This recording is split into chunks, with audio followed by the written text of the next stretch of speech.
Bienvenidos al Tercer Ojo.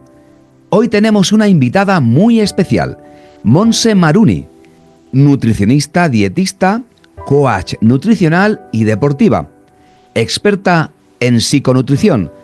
Su enfoque va más allá de la alimentación, conectando mente, cuerpo, para transformar nuestra relación con la comida. En esta entrevista hablaremos sobre cómo las emociones influyen en nuestra alimentación, qué papel juega el estrés en el aumento de peso y cómo podemos hacer esos cambios reales y sostenibles sin caer en dietas estrictas. Si alguna vez te has preguntado por qué comes de cierta manera o por qué algunas dietas no funcionan a largo plazo, esta conversación te abrirá una nueva perspectiva. Así que no te lo pierdas y quédate hasta el final. Hola Montse, es un placer tenerte hoy aquí en este canal, El Tercer Ojo. Y estoy súper emocionado de poder conversar contigo sobre todo lo que sabes acerca de la psiconutrición. ¿Sí, lo he dicho bien? Sí, perfectamente.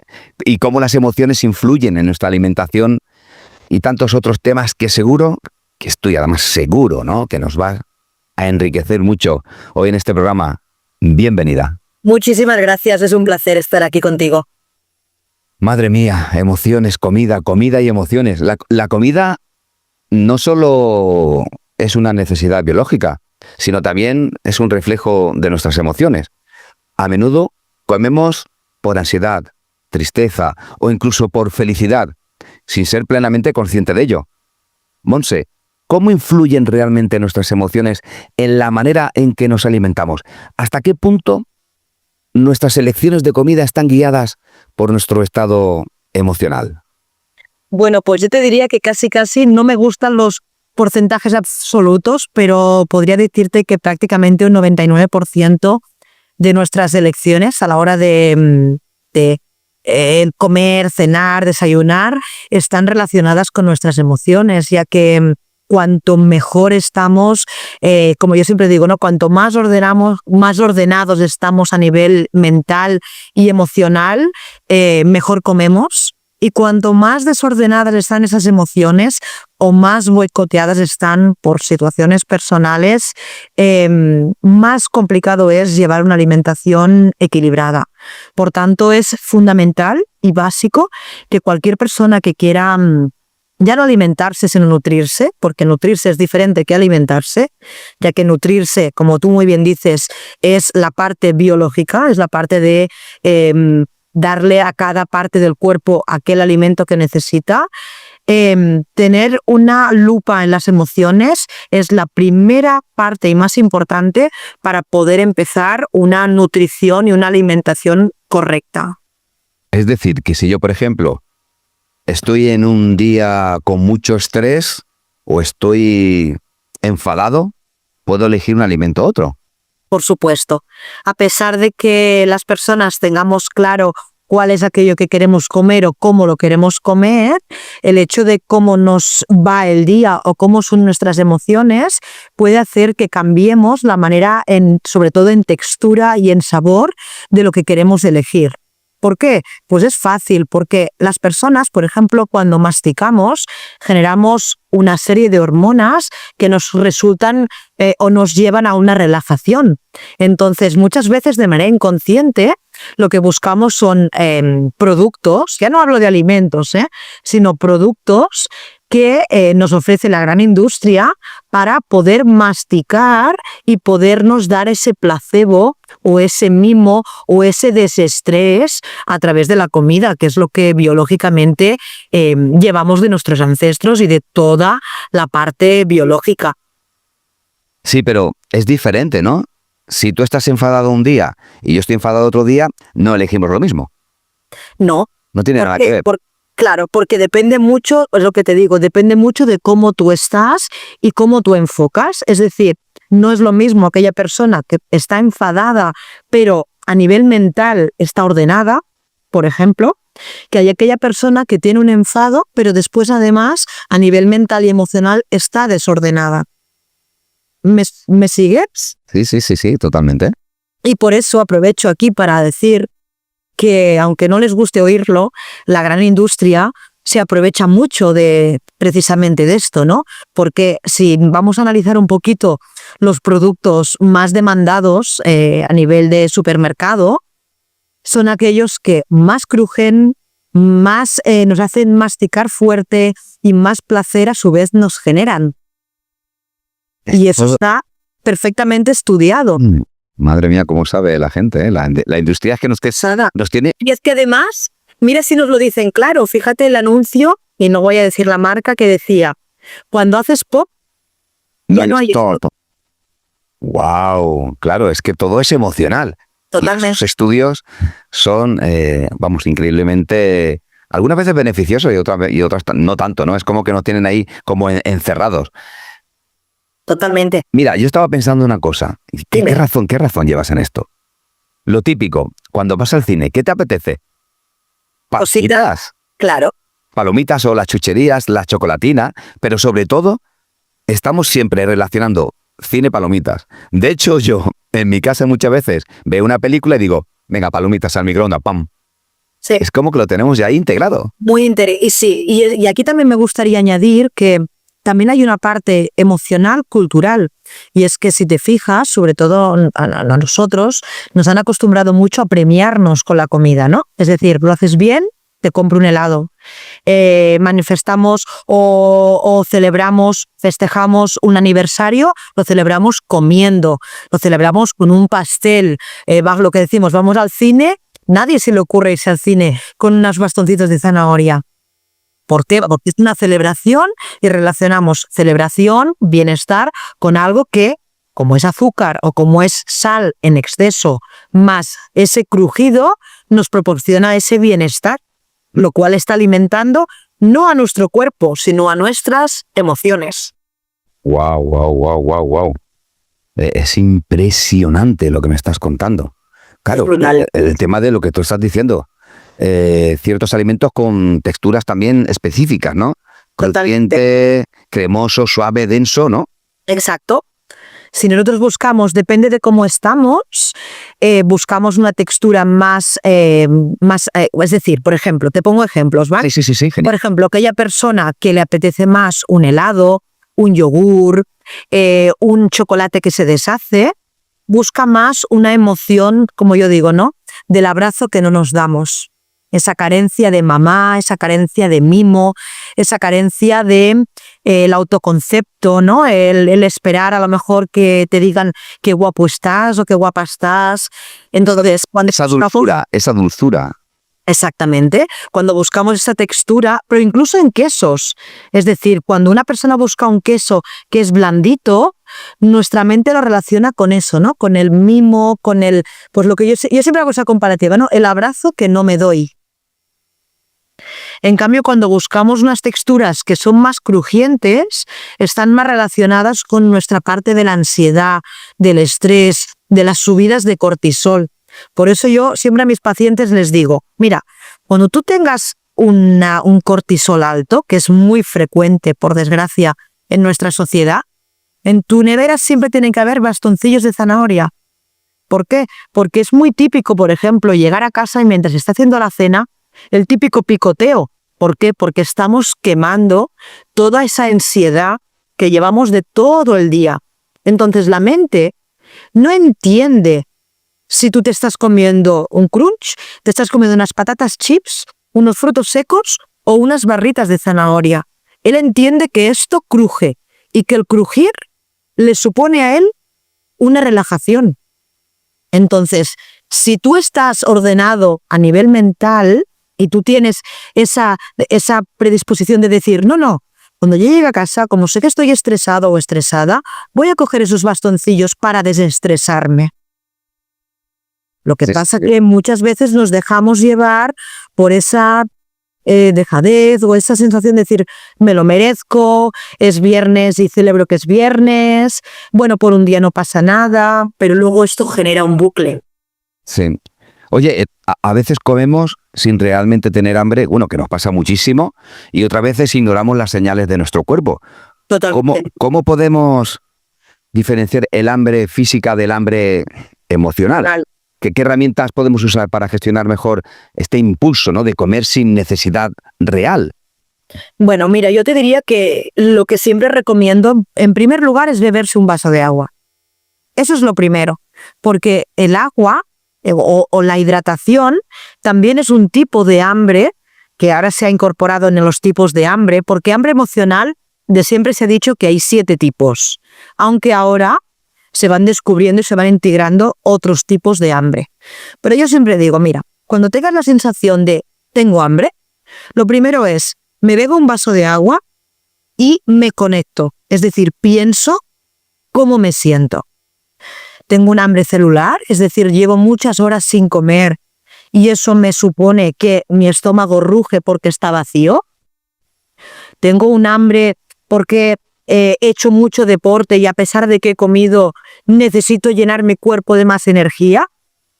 O luego ya entramos en los tipos de hambre, como puede ser un hambre visual, es decir, estoy viendo la televisión y de golpe y porrazo sale un anuncio de una chica, lo que decíamos, comiéndose un helado y me da la idea de, ¡ay! Voy a comerme un helado. O paso por delante de una cafetería que huele a café recién hecho o huele a croissant recién hecho y digo, ¡ay! A pesar de que he desayunado, ahora me voy a tomar un café con una magdalenita. O tipos de hambre que vienen dados desde fuera y que empiezan, es decir, la diferencia básica entre un hambre emocional y un hambre real es que el hambre emocional viene del momento, es decir, viene y es inmediato y necesito comer inmediato, incluso no puedo a veces ni parar a pensar ni a beber agua, y un hambre real puedo pensar cuánto rato hace que no he comido, si con el agua no tengo bastante y diferenciar cuál es decir, si me comería igual un plato de acelgas o un plato de macarrones. Wow, genial. Hambre es hambre. Consejo interesante. Los alimentos ultraprocesados suelen ser altamente adictivos, está claro, ¿no? Y generan un impacto en nuestro bienestar mental. ¿Qué efecto tienen? ¿Un perdón? Por un ratito. Por un rato, claro. ¿Y qué efecto tienen estos alimentos en nuestro estado anímico y en nuestra química cerebral? ¿Pueden contribuir a estados de ansiedad o depresión?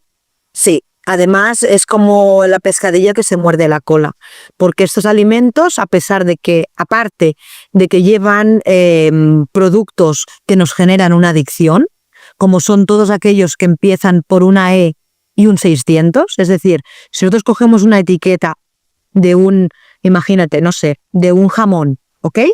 O ¿qué te diría yo? De unas patatas chips, de unas olivas encurtidas.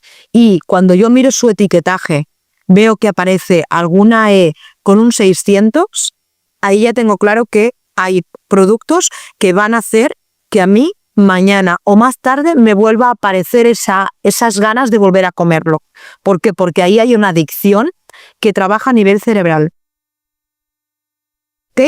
Pero aparte de eso, normalmente los productos ultraprocesados llevan un exceso de azúcar y un exceso de sal.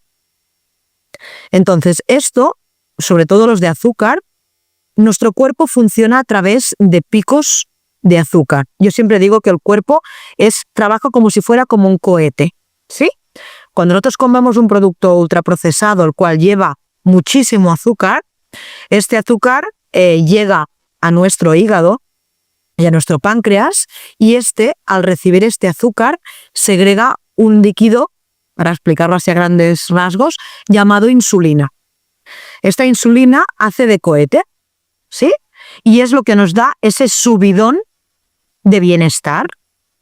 Pero igual que ese cohete sube, como cualquier droga, ese cohete baja.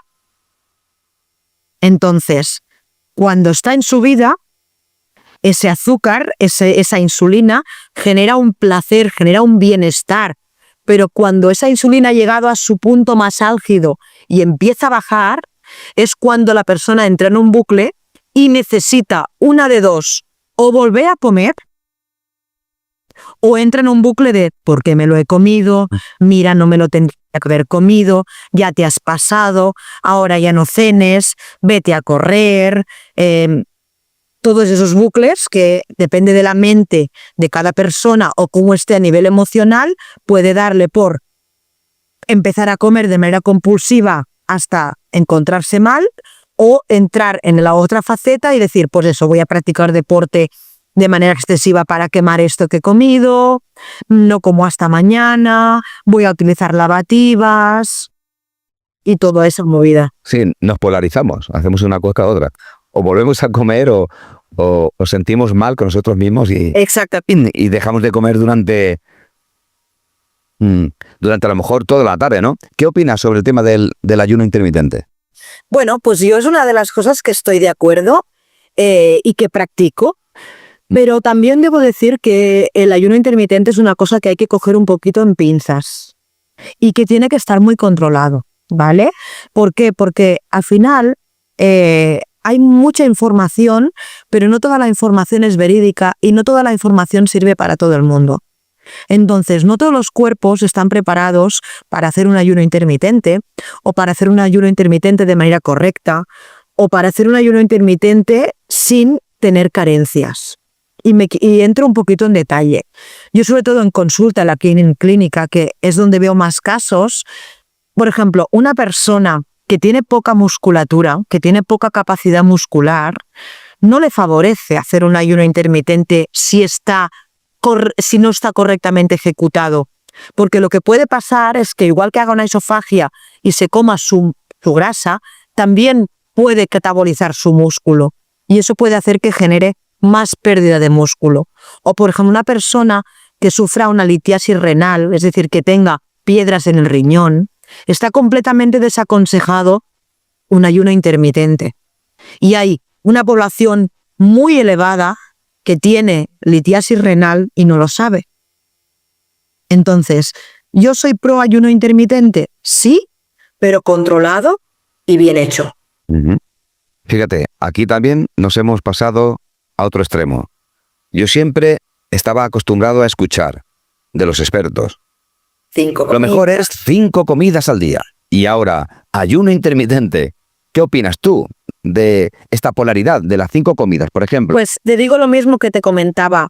Cada persona es un mundo y al final yo siempre digo que cuando una persona realmente sabe conectar su mente con su corazón o con su sentir, lo que tiene que hacer a la hora de comer es decir, hacer una escala del 0 al 10 y preguntarse, ¿qué número de hambre tengo?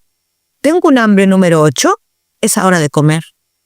¿Tengo un hambre número 1? No es hora de comer. Los estándares a las personas no nos sirven porque ninguno de nosotros somos iguales.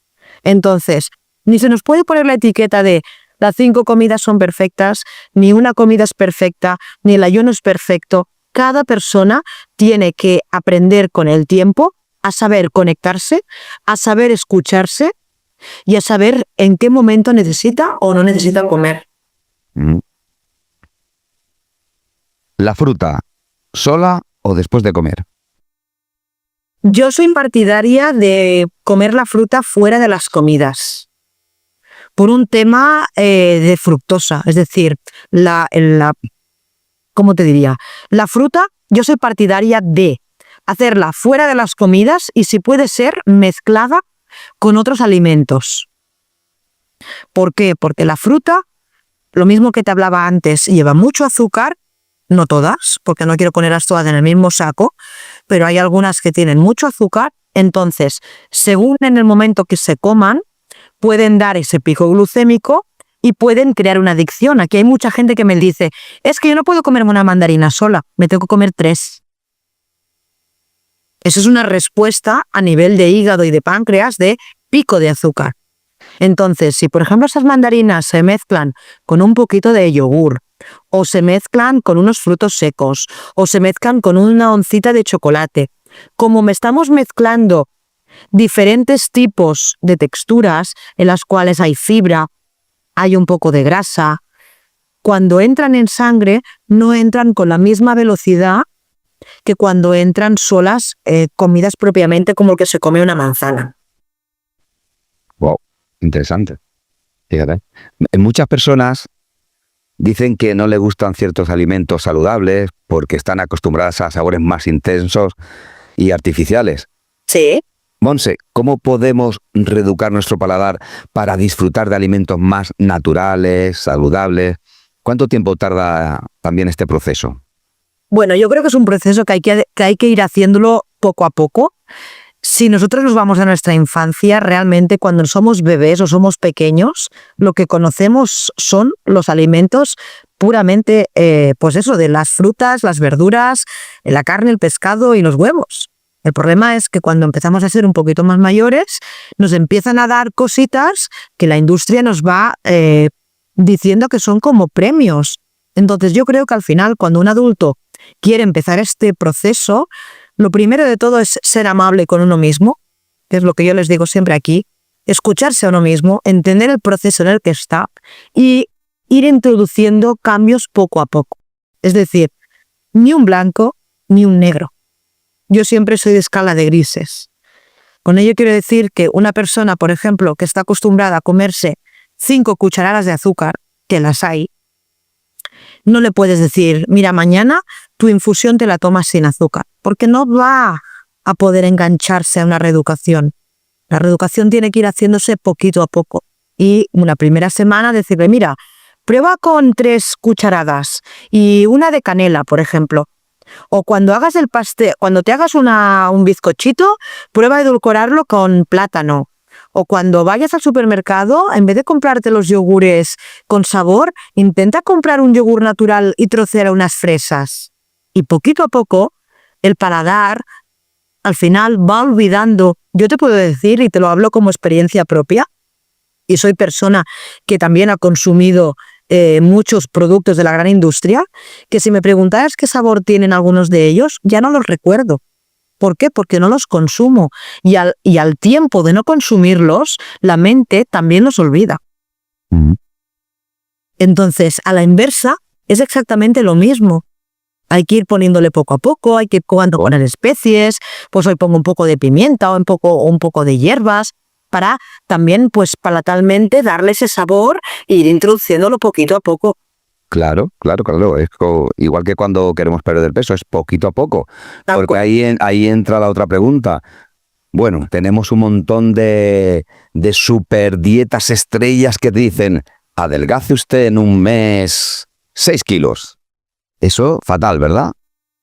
Bueno, cuando una persona tiene que perder muchísimo peso, cuando una persona, por ejemplo, pesa 120 kilos, que las tengo aquí en consulta, puedes encontrarte que una persona en un primer mes pierda esa cantidad, pero esa cantidad no es decir, normalmente es agua, son retenciones de líquido, pero un peso hay que irlo perdiendo poquito a poco, porque el cuerpo, en lo que hablábamos, igual que tiene que hacer una reeducación en ese aspecto, también tiene que hacerlo a la hora de entender que tiene que ir quemando esa grasa. Entonces, yo siempre digo, cuando una cosa hay que sostenerla en el tiempo, lo suyo es ir haciéndola poquito a poco para que la piel no quede flácida, para que le demos tiempo al cuerpo a generar una musculatura, para que nuestro hueso no se deteriore. El problema es que estamos en una sociedad que nos hemos acostumbrado que todo sea rápido, que todo sea instantáneo. Queremos los músculos rápido así, queremos perder la barriga rápido, entonces la verdad es que eso está haciendo mucho mal, porque en mi rama hay mucho intrusismo y realmente esto está haciendo mucho mal. Monse, ¿azúcar o edulcorante? Yo soy partidaria, en cierto modo, para hacer una desintoxicación, de empezar por un edulcorante. Es decir, aquella persona, por ejemplo, que compra un yogur azucarado, unas natillas azucaradas, yo soy partidaria de empezar a dar, por ejemplo, un flan, un yogur que lleve un poquito de edulcorante controlado, para poder empezar a hacer el camino más fácil. Y de ahí ir poco a poco eliminando hasta llegar al natural. Pero es lo que te decía, es un proceso. Entonces, para hacer ese proceso, el edulcorante nos está ayudando para que a la gente le sea más llevadero. Porque no es viable una persona que en su día a día se alimenta, por ejemplo, desayunando donuts todos los días o desayunando tostadas con crema de chocolate, que de golpe y porrazo le digas, mira, a partir de hoy todo esto se ha terminado. Porque no es viable. Entonces, la industria nos ha creado estos tipos de alimentos que, a pesar de que lleven un poco de edulcorante, que obviamente si hacemos un exceso nos puede perjudicar la flora intestinal, por eso siempre es de manera controlada.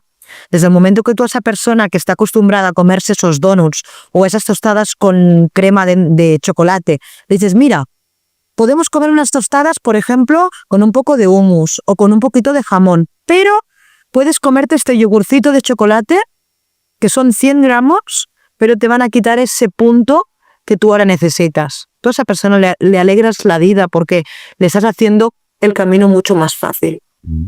Yo conozco a mucha gente que por la mañana solamente se toma un vaso de leche y un café. Eso es fatal también. Es lo que te digo, depende de cada persona.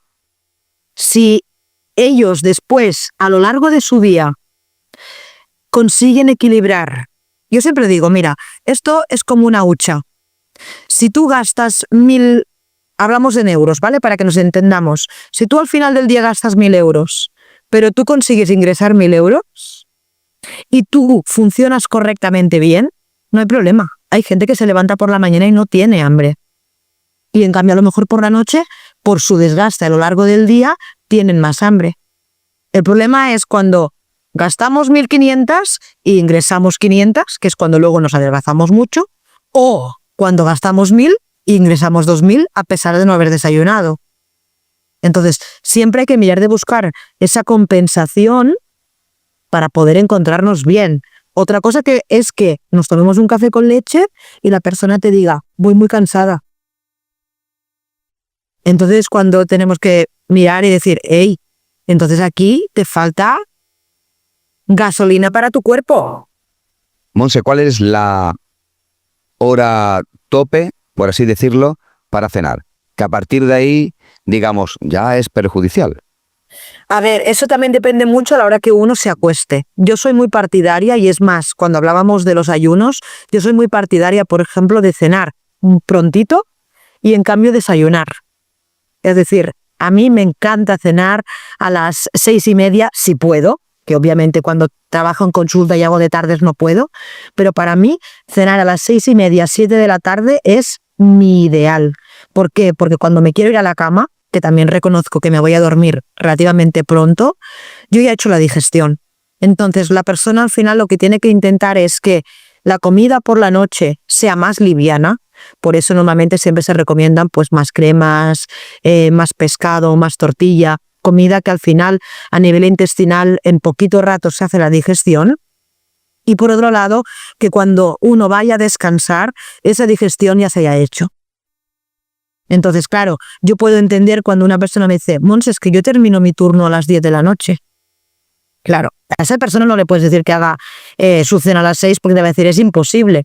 Pero entonces esa persona tiene que garantizarse por lo menos esa 1:30 o 2 horas de tomar ese descanso, de estar en una posición más bien sentada que no tumbada, para que todos los jugos gástricos y todo trabaje correctamente. Y que cuando se vaya a descansar haya una reparación del sueño sin que el cuerpo esté pendiente de esa digestión.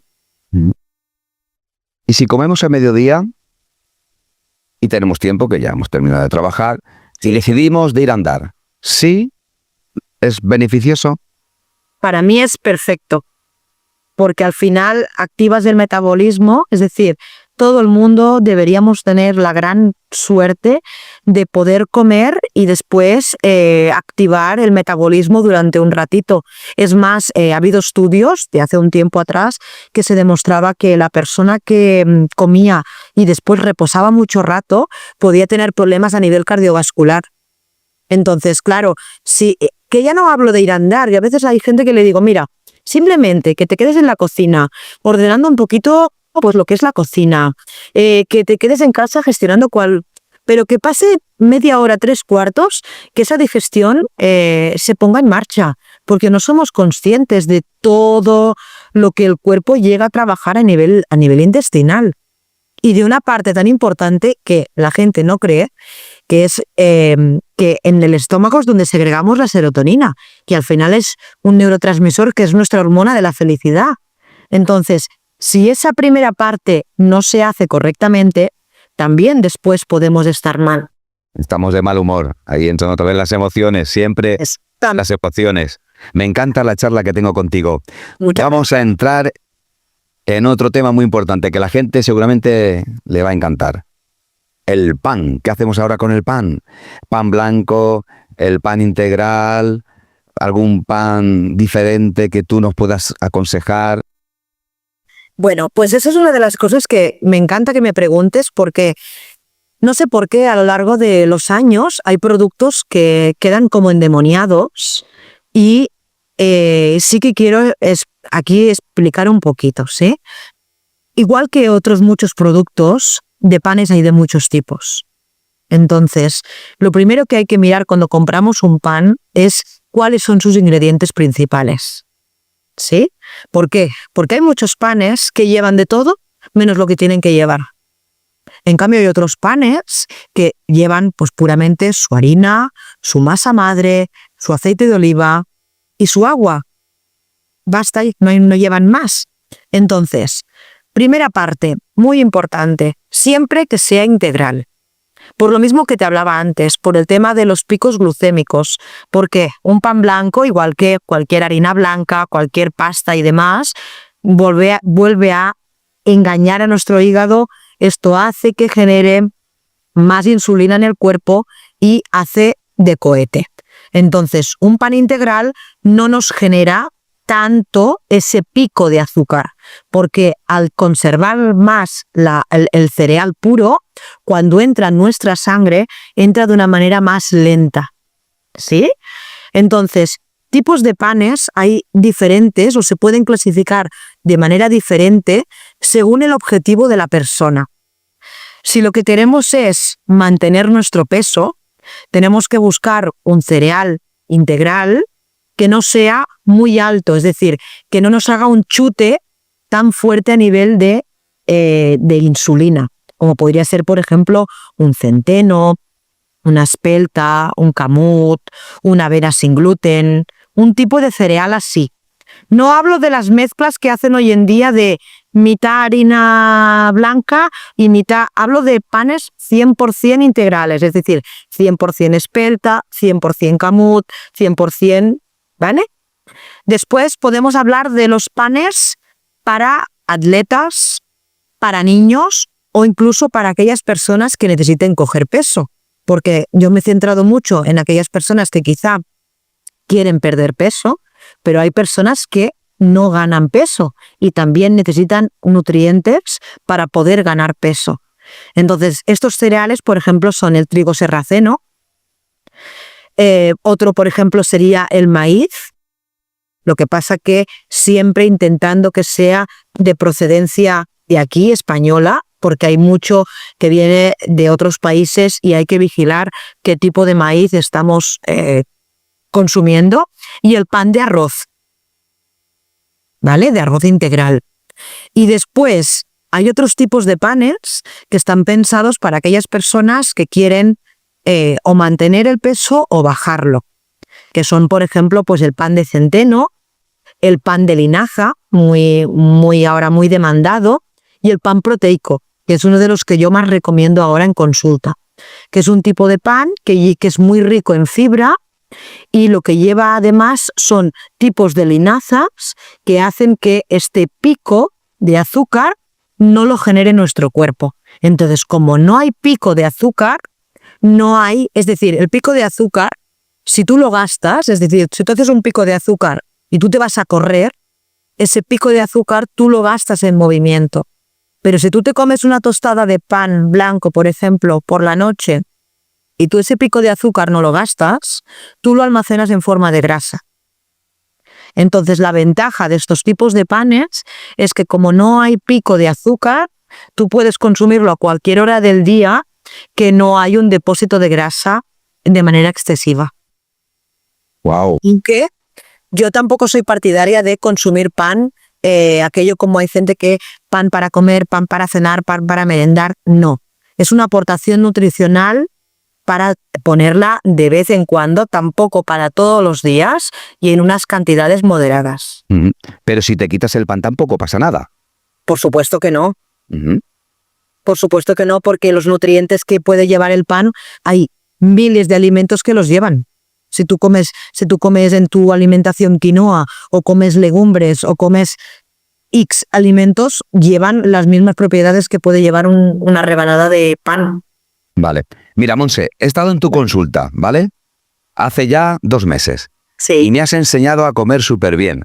He perdido peso, estoy comiendo más saludablemente. Pero ahora te digo, oye, Monse, pues a mí me apetece también un fin de semana que se me vaya la pinza y pegarme algún atracón de esta comida que llaman basura. No vamos a poner ninguna marca aquí. ¿Qué me dirías? Yo siempre predico, y es más, cuando hago una planificación, siempre dejo una comida libre. ¿Por qué? Porque seguramente tú también has oído mucho lo que nos privan es lo que más nos apetece. Sí, como a los niños que le dices, no toques ahí, tranquilo que va a tocar. Pues precisamente con eso es exactamente lo mismo. Yo lo que intento siempre es que la persona, cuando le apetezca hacer una comida de este tipo, uno, no se sienta culpable, porque muchas veces hay gente que te dice, he pecado, y le dices, no, olvídate de lo que es el pecar. Es decir, todo cuerpo necesita en un momento determinado comer ese tipo de alimento. ¿Y sabes por qué también? Porque al otro día se encuentran mal. Y te dicen, es que lo he comido y al otro día me encontraba mal del estómago. Y les digo, claro, porque el que se ha alimentado es tu mente, pero no tu cuerpo. Claro, el cuerpo al final, él se vuelve inteligente. Y en el momento que tú le das una alimentación muy buena y de golpe y borrazo le das una comida basura, él te dice, esto no lo quiero. Entonces también va muy bien para que la persona diga, ostras, pues esto ya no me sienta tan bien como antes. Pero yo en todas mis planificaciones siempre tienen una comida libre para poder ese día comer aquello que, por lo que sea en la planificación que yo les he creado, no está. Precisamente para eso, ¿no? Para que no me digan, ay, mira, por decir algo, este mes no me has puesto patata y no sé por qué, pero todo el día estoy pensando en la patata. Pues como para no crear esa expectativa de lo prohibido y lo no prohibido, se deja esa comida libre para que la persona se sienta precisamente libre para poder, valga la redundancia, para poder elegir lo que le apetezca. Muy bien. ¿Quieres que nos metamos en otro charco? Venga, Hay mucho fango aquí en este charco, ¿eh? no pasa nada. A ver si nos salimos, ¿eh? Los lácteos, la leche. ¿Somos el único mamífero que seguimos tomando leche después del destete y tal? Yo soy partidaria, no de la leche, pero sí de los lácteos. Pero de los lácteos que proceden del queso. ¿Vale? Y te explico un poquito. Es verdad que la leche a una población muy elevada le causa inflamación. Intolerante a la lactosa también. Intolerantes, que ya sabemos también que la procedencia, ¿no? Mamá. Y mamá. No me quedo. Exacto, todo ese trabajo con mamá y demás, pero hay muchísimas personas que sufren de intolerancia. Entonces, como la lactosa como tal es muy inflamatoria, yo suelo dar bastante lácteo, pero lo suelo dar porque eso, sobre todo lo doy en etapas de mujeres que están en menopausia, porque es una etapa en la que la mujer pierde las ganas de comer proteína. Es decir, pierde las ganas de comer carne, de comer pescado, les apetecen más otro tipo de alimentos. Entonces, los lácteos es como que me salvan un poquito ese aporte de proteínas que el cuerpo necesita. Pero lo que te decía antes, normalmente lo que aconsejo son lácteos que procedan del queso fresco batido, porque no tienen la misma capacidad de inflamación que la leche. Son más proteicos, son a nivel para los huesos mucho más profundos, tienen muchos más minerales, pero por otro lado no son tan inflamatorios. O sea que quesos, toda la variedad de queso perfecta.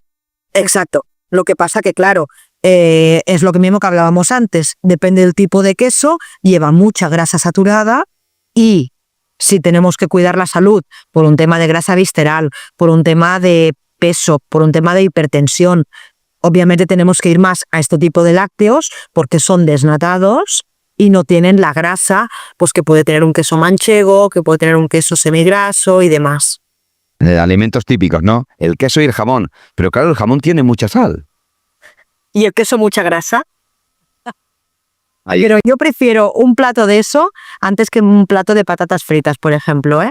Porque al final eso es proteína y es calcio puro, entonces el cuerpo tiene mucha más capacidad de absorción y de entender qué son esos alimentos hacia el cuerpo, porque al final son naturales, que no un plato de patatas fritas que han pasado un proceso químico que el cuerpo no está tan preparado para metabolizarlo. Me viene muy bien esto de las patatas fritas. ¿Has visto?